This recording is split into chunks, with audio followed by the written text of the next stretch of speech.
جی بسم اللہ۔ اعوذ باللہ من الشیطان الرجیم، بسم اللہ الرحمن الرحیم، الحمد للہ رب العالمین، والصلاة والسلام علی اشرف الانبیاء والمرسلین وآلہ الطیبین الطاہرین ولعنۃ اللہ علی اعدائہم اجمعین، اما بعد فقد قال اللہ تعالی وتبارک فی القرآن الکریم، بسم اللہ الرحمن الرحیم، هل يستوي الذین یعلمون والذین لا یعلمون، کیا جاننے والے اور نہ جاننے والے برابر ہو سکتے ہیں؟ نہیں، جاننے والوں کو اللہ نے نہ جاننے والے پر فضیلت دی ہے، اور اسی علم کو حاصل کرنے کے لیے ہم یہاں پر جمع ہوئے ہیں تاکہ ہم اللہ کی نگاہ میں تھوڑا سا علم حاصل کر کے بہتر بن سکیں اور ان لوگوں سے اچھے ہو جائیں جو نہیں جانتے ہیں۔ لہٰذا محمد و آل محمد کی تعلیمات کے مطابق ہمارا سبجیکٹ یہاں پر زندگی کے احکام ہے، اس لیے کہ ہمارے مولا علی ابن ابی طالب علیہ السلام نے فرمایا ہے الفقہ الفقہ الفقہ ثم المتجر، پہلے احکام حاصل کرو، پہلے احکام حاصل کرو، پہلے احکام حاصل کرو، پھر کوئی بھی کام انجام دو تاکہ صحیح کام انجام دے سکو۔ اس حدیث میں مولا نے 3 بار کہا کہ احکام کو جانو، احکام کو جانو، احکام کو جانو۔ اس کا مطلب یہ ہے کہ احکام کو جاننا ہم سب پر واجب ہے، ورنہ مولا 3 مرتبہ نہ کہتے۔ پھر ہمارے اور آپ کے چھٹے امام جعفر صادق علیہ السلام فرماتے ہیں کہ اگر میرا بس چلے تو میں اپنے شیعہ قوم کے جوانوں کو کوڑے مار کر لاؤں تاکہ وہ احکام دین حاصل کر لیں۔ اس حدیث سے یہ پتہ چلتا ہے کہ احکام کا جاننا ہمارے لیے فرض ہے تاکہ دنیا و آخرت کا راستہ ہم اچھی طرح سے طے کر سکیں۔ بالکل اسی طرح سے جیسا کہ ٹریفک پولیس ڈرائیور کو سارے قانون سکھاتی ہے تاکہ ڈرائیور اچھی طرح سے گاڑی چلا کر اپنے آپ کو بھی حفاظت کر سکے اور دوسروں کو بھی بچا سکے، تو مولا اسی بات کی طرف اشارہ کر رہے ہیں تاکہ ہم احکام جان لیں گے تو اپنی بھی حفاظت کریں گے، دوسروں کو بھی بچا سکیں گے۔ انہی حدیثوں کو مد نظر رکھتے ہوئے یہ احکام کا سلسلہ آپ حضرات خاص طور سے فاضل بھائی نے اور حجت الاسلام والمسلمین علی باقر صاحب نے شروع کیا ہے تاکہ ہم زندگی کی گاڑی کو اچھی طرح سے چلا کر اللہ کی بارگاہ تک اچھی طرح پہنچ جائیں۔ تو ہمارے یہ احکام کا سلسلہ یہاں تک پہنچا کہ ہم پانی کی منزلوں تک پہنچے کہ پانی کیا چیز ہے۔ عام طور سے کہا یہ جاتا ہے کہ پانی کی 2 قسمیں ہیں، مطلق پانی یعنی بغیر کسی چیز سے ملے ہوئے، اور مضاف پانی یعنی یا کسی چیز کا پانی یا کسی چیز سے ملا ہوا پانی، اس کو مضاف کہتے ہیں۔ لیکن ہم اپنے سمجھنے کے لیے ہماری لینگویج میں جس چیز کو پانی کہا جاتا ہے وہ پانی پانی ہی ہوتا ہے۔ ہم ملی ہوئی چیز کو یا جوس کہتے ہیں یا رس کہتے ہیں یا شربت کہتے ہیں، پانی پانی ہی ہے ہمارے یہاں۔ لیکن چونکہ عربی فارسی میں پانی دوسری چیزوں کو بھی کہا جاتا ہے تو وہاں پر 2 قسمیں ہو جاتی ہیں۔ ہمارے یہاں جیسے ہی پانی کہا جاتا ہے ہم فوراً سمجھ جاتے ہیں پانی، شربت یا رس یا جوس کو ہم پانی نہیں سمجھتے، تو پانی وہ سمجھا پانی، اونلی پانی۔ تو پانی اب اس کو آپ اس طرح سے سمجھ سکتے ہیں کہ یا تو وہ آسمان سے برسے گا یا زمین سے نکلے گا، دو ہی صورتیں ہو سکتی ہیں، یا آسمان سے برسے گا یا زمین سے نکلے گا۔ برسنے والے پانی کو بارش کا پانی کہا جاتا ہے۔ زمین سے نکلنے والے پانی دو قسم کے ہو سکتے ہیں، یا تو نکلنے کے بعد وہ اپنی جگہ پر رک جاتے ہیں، وہ بہہ نہیں سکتے، رکے رہتے ہیں، یا بہیں گے۔ اگر بہیں گے تو ان کو جاری پانی کہا جائے گا، اور رکے رہیں گے تو یا چشمہ یا کنویں کا پانی کہا جائے گا۔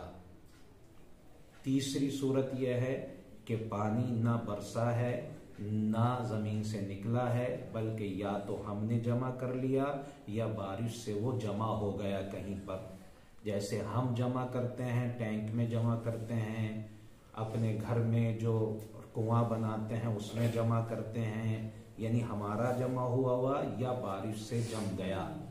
تو یہ پانی بھی دو طرح کا ہو سکتا ہے، یا تو بہت زیادہ ہے یا کم ہے، یا بہت زیادہ ہے یا کم ہے۔ اگر بہت زیادہ ہے تو اس کو قر کہا جاتا ہے، اور اگر کم ہے تو اس کو کم قلیل پانی کہا جاتا ہے۔ یہ ہم نے قسمیں اس لیے بیان کی ہیں تاکہ ہر پانی کا حکم الگ الگ ہوتا ہے، ہم اس کے حکم کو سمجھ سکیں۔ مثال کے طور پر اگر ہمارے پاس قر پانی ہوگا تو ہمارا ہاتھ نجس ہے، ایک ہی مرتبہ ڈالیں گے ہمارا ہاتھ پاک ہو گیا، دوسری مرتبہ ڈالنے کی ضرورت نہیں ہے۔ لیکن اگر قلیل پانی ہوگا، کم پانی ہوگا تو ہمیں 3 مرتبہ ڈالنا پڑے گا۔ اسی طرح بارش کے پانی کا اگر الگ حکم ہے، جاری پانی کا الگ حکم ہے، جو اپنی جگہ پر رک جائے زمین سے نکلنے کے بعد اس کا الگ حکم ہے۔ تو ہم نے یہ جو ان کو ڈیوائیڈ کیا ہے، یہ جو ان کو بانٹا ہے، چونکہ ان کا اللہ کی نگاہ میں الگ الگ حکم ہے اس لیے ہم نے بانٹا ہے۔ اب یہ سوال ذہن میں آ سکتا ہے کہ جو پانی ہم نے جمع کیا ہو یا بارش سے یا کسی دوسری چیز سے جمع ہو گیا، مثلا بارش رک گئی اور وہ ایک جگہ جمع ہو گیا، تو کب وہ قر کہا جائے گا، کب وہ قلیل کہا جائے گا، کیسے ہم سمجھیں کہ یہ قر ہے، کیسے ہم یہ سمجھیں کہ یہ قلیل ہے۔ تو پیمانے کے حساب سے جو بات روایتوں میں آئی یا ہمارے علماء نے فقہ کی کتابوں میں بیان کی ہے وہ یہ ہے کہ ہم ایک ایسی جگہ پر پانی کو جمع کریں جس کی چوڑائی، جس کی لمبائی، جس کی گہرائی، تینوں چیزیں، چوڑائی، لمبائی، گہرائی 3.5 بالشت ہو، یعنی 3.5 بالشت وہ چوڑی جگہ ہو، 3.5 بالشت وہ لمبی ہو، 3.5 بالشت گہری ہو۔ اس جگہ میں جو پانی آپ جمع کریں گے اس پانی کو قر کہا جاتا ہے۔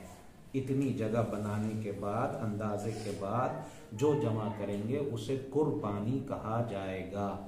اس سے زیادہ ہوگا تب بھی قر ہے، جتنا زیادہ ہو جائے قر ہی کہا جائے گا چونکہ جمع ہے، لیکن اگر اس سے کم ہو گیا تو قلیل پانی کہا جائے گا۔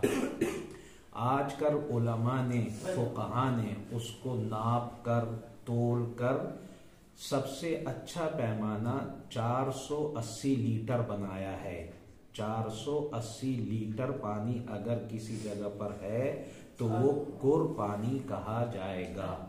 اس سے بھی دوسرے بھی لیٹرز بتائے ہیں، کلو میں بتایا ہے، دوسری جگہوں میں بتایا ہے، لیکن سب سے مناسب، سب سے اچھا 480 لیٹر پانی، یعنی 480 لیٹر پانی ہوگا تو وہ قر کہلائے گا۔ اس سے زیادہ ہے قر ہی رہے گا، وہ اس سے زیادہ، یعنی آج کی لینگویج میں ہم یہ کہیں کہ 500 لیٹر کی جو ٹنکی آتی ہے اس کا حکم قر والا ہی حکم ہوگا، جو اوپر ہم اوپر رکھتے ہیں 500 لیٹر والی ٹنکی کا حکم قر کا ہوگا۔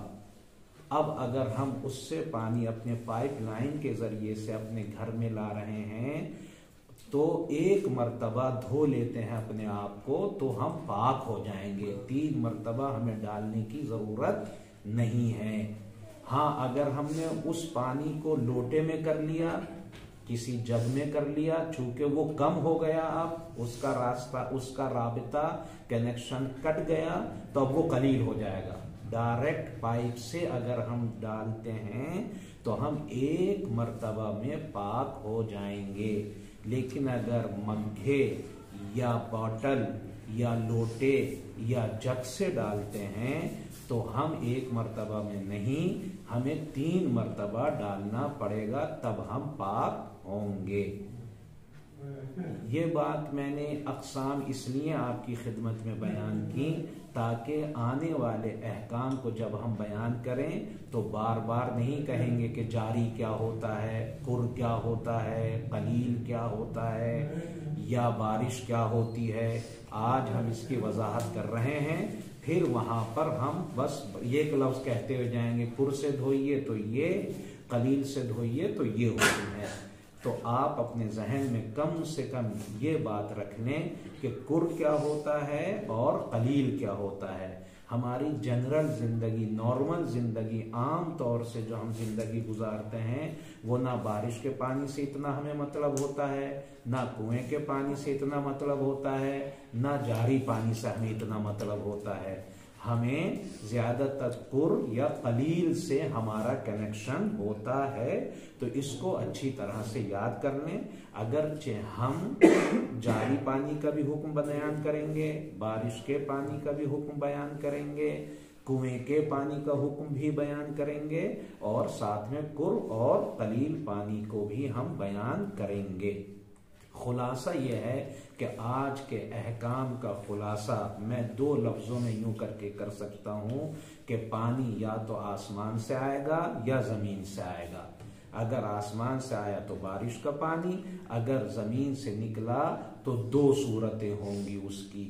یا تو وہ خود کسی پریشر کے بغیر خود بہے گا یا نہیں بہے گا.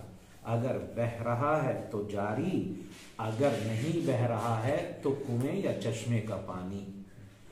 یہ 3 ختم. اب نارمل زندگی میں یا ایک پانی ایسا ہوگا نہ بارش سے نکلا آیا نہ زمین سے نکلا، بلکہ وہ جمع ہو گیا کہیں پر، کسی بھی وجہ سے جمع ہوا ہو، چاہے بارش سے جمع ہوا، بارش ختم ہو گئی، یا ہم نے موٹر چلا کر پانی جمع کیا تو وہ جمع پانی ہمارا جمع ہوا ہوگا. وہ 2 طرح کا ہو سکتا ہے، یا قر یا قلیل. اگر 480 لیٹر ہوا یا اس سے زیادہ تو قر، اس سے کم ہوا تو قلیل. اب ان کے احکام ہم انشاءاللہ کل سے اس پر بحث کرنا شروع کر دیں گے. آپ کا اب کوئی سوال ہے تو اب آپ سوال کر سکتے ہیں.